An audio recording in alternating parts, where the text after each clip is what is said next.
আসসালামু আলাইকুম। আজকে আমরা পদার্থবিজ্ঞানের বলের অধ্যায়ের একটা গুরুত্বপূর্ণ প্রশ্নের সমাধান করব। আমাদের প্রশ্ন বলা আছে যে নিউটনের দ্বিতীয় সূত্র কিভাবে নিউটনের প্রথম সূত্রকে সমর্থন করে। আমি এখানে ইচ্ছা করে নিউটন দেখি নাই জায়গা সংকটের কারণে। আচ্ছা, আমাদের নিউটনের প্রথম সূত্র কি বলেছে ওইটা আগে আমরা লিখি যে নিউটনের প্রথম সূত্র।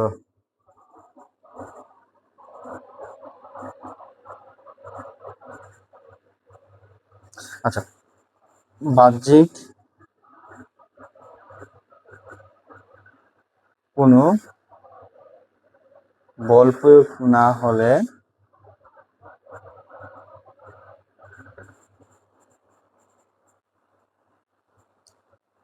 করলে স্থির বস্তু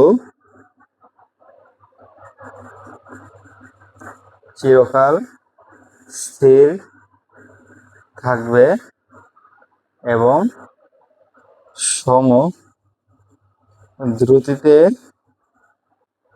চলতে থাকা বস্তু চিরকাল সম দ্রুতিতে চলতে থাকবে।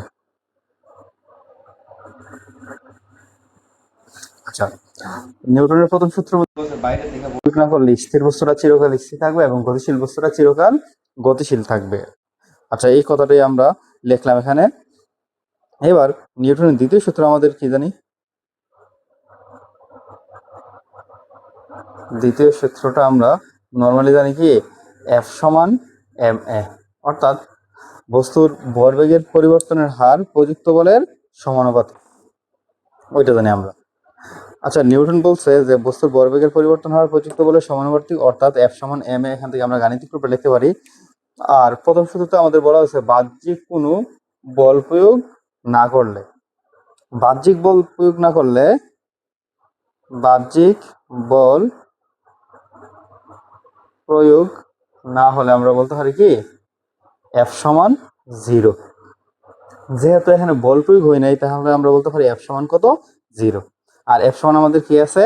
এম এ সমান 0 বা এ সমান কত? 0। কারণ এম এর মান কোনো সময় কি হতে পারে না? শূন্য হতে পারে না। কোনো বস্তুর ভর শূন্য হতে পারে না, ঠিক আছে? যদি বস্তুটা কোনো একটা পদার্থ হয় তাহলে তার ভর কোনো সময় শূন্য হতে পারে না। তাহলে আমরা এ সমান পেলাম 0। আর এ সমান আমরা কি জানি? বি মাইনাস ইউ ডিভাইডেড টি সমান কত? 0।